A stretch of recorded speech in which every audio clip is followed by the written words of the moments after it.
Kaixo guztioi, bideo honetan batez ere saiatuko gara saltzen zer den R vektorio unitarioa. Ikusten duzuenez hemen goian daukagu txapela, bale? Eta txapela gertzen denean, esan nahi du vektorio unitario izango dela.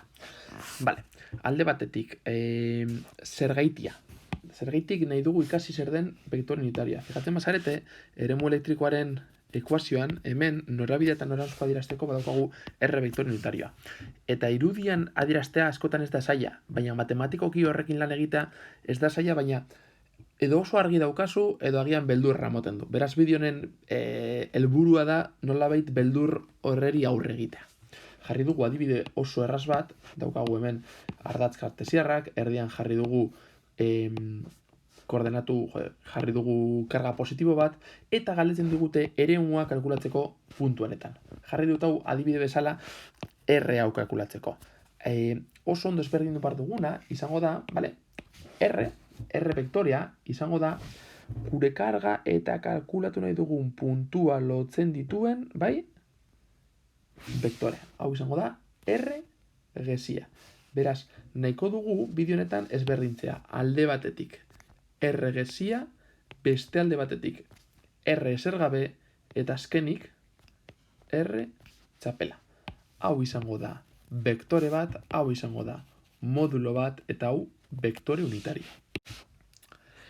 Nola bideo honetan gehien interesatzen zaiguna da vektore unitarioa, bi gauza komentatu behar ditugu jakiteko zer den vektore unitario bat. Alde batetik vektore unitarioa eta vektorea egin artean paraleloak izango dira. Zer esan nahi du horrek? Imaginatu hurrengo vektorea daukagula. Eta hau deitzen diogu R. R vektore unitario izango da honekiko paraleloa. Beraz izan behar du norabide eta noranzko berdina. Eta bere modulua bat izan behar du. Beraz, vektore unitarioa horrelako zerbait izango zen. Norabide eta noranzko berdina daukana, baina bere modulua bakarrik bat neurtzen duena. Bale? Distantzia hau izango zen bat.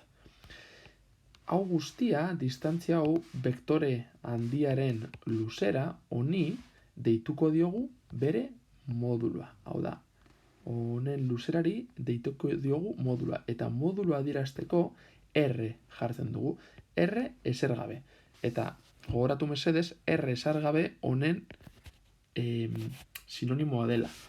Hau eta hau ezer gabe eta hau gezia eta hemen algoan bi makiltza hauekin sinonimoak dira. Beraz, vektorea, vektorearen modulua, hau da geziaren luzera, eta azkenik vektore unitarioa. Vektore bat zeinaren luzera bat izango den, eta vektorearen paraleloa dela.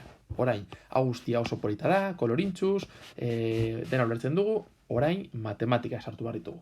Ikusiko dugu kasu honetan, zein izango den R, zein izango den modulua, eta zein izango den vektore unitarioa. Orain kalkulekin sartuko gara, baina garrantzitsuena dago jakita. Vektore unitaria kalkulatzeko jakin behar dugu zein den vektorea eta zatitu behar dugu vektore horren modularekin. Logika dauka, azkenean da gezi luzeari zatitzen badugu bere distantzian, ez dakitzen bat aldiz, azkenean lortuko duguna da vektore unitaria. Lehenik eta behin kalkulatuko dugu vektorea. Vektorea honela adierazi daiteke. Bi I gehi bi J. I honek adierazten duena, I hau izango da norabide horizontaleko urratsa edo vektore unitaria. Hau da, nola vektore honek bi pauso eman dituen horizontalean eskumara, jartzen dugu bi I. Emango bazituen bakarrik bat, jarriko genuke bat I. Eta emango bazituen eskerrera, hemen jarriko genuke minus bat I. Vale. Baina ematen ditu bi eskumara eta bi gora. Beraz agertzen da bi J. J honek adierazten du zenbat, J azkenean da pausu bakoitza. Eta I da pausu bakoitza vertikalean eta I pausu bakoitza horizontalean. Beraz, hemetik hasita ona heltzeko fijo eman baritugula bi pausu eskumara, bi eta bi pausu gora, bi J. Beraz, vektorea horrela adierazten da. Bi gehi bi J. Beste modu bat adierazteko I eta J erabili gabe da horrela jartzea. Bi, honek adierazten du horizontalean bi mugitu garela eta vertikalean bi. Biak dira baliagarriak, gu gehiago erabiliko dugu hau. Orain modula kalkulatu nahi dugu, goratu vektorea gezirik gabe modula adierazten duela. Bale, zelan kalkulatuko dugu gezioanen luzera. Horizontalean bi mugitzen bada eta vertikalean bi mugitzen bada, hau bezalako triangelu bat lortzen dugu, zeinetan katetuak izango dira bi eta bi, azkenean horizontalean eta vertikalean zenbat egiten duten, eta hau izango da gure hipotenusa. Eta hemen Pitagoras erabiltzen, R izango da erro karratu, kateto bat karratura, gehi, beste katetoa, karratura izango da, erro, lau gehi lau, sortzi. Eta hau izango da gure modulua. Modulua da zenbaki bat.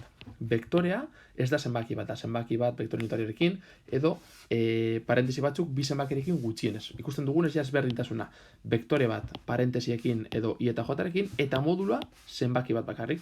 Modulua kalkulatzeko beti Pitagoras erabili daiteke. Modulua kalkulatzeko beti Pitagoras. Zein izango da triangeluaren katetoak? Horizontalean zenbat mugitu garen eta vertikalean zenbat mugitu garen. Hau da, puntu hau izango bazen 3, nola horizontalean 3 eta vertikalean 3 mugituko ginateke, hemen 3 eta 3 agertuko ziren eta hemen beste zenbaki bat.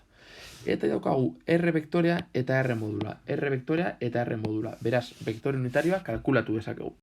Eta horrela gertzen zaigu R esan dugu hau dela, R vektorea hori, R modulua erro sortzi, eta hori dakogu bi, gehi bi jota. Banatzen dugu alde batetik i eta bestetik jota, gertzen zaigu bi zati erro sortzi i, gehi bi zati erro sortzi jota.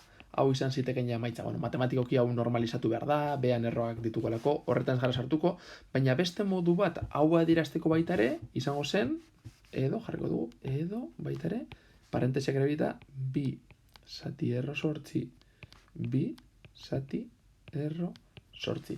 Bai hau, bai hau, eta bai hau, izango dira gure vektore unitarioa. Beraz, laburpen txikitzu bat egiten. Gu dakigunean ariketa batean kalkulatu behar dugula vektore unitarioa eta vektore unitarioa kalkulatu behar da askotan bai eremuen eta bai indar elektrostatikoan eskatzen digutelako, modu izango da vektorea kalkulatu, bai? Modulua kalkulatu, Pitagoras erabiltzen eta behin hauek biak ditugunean bata zati bestea. Eta vektore unitarioa, vektore bat denez, baita izan behar du i eta j edo parentesi bezalako egitura. Ez modulua bezala.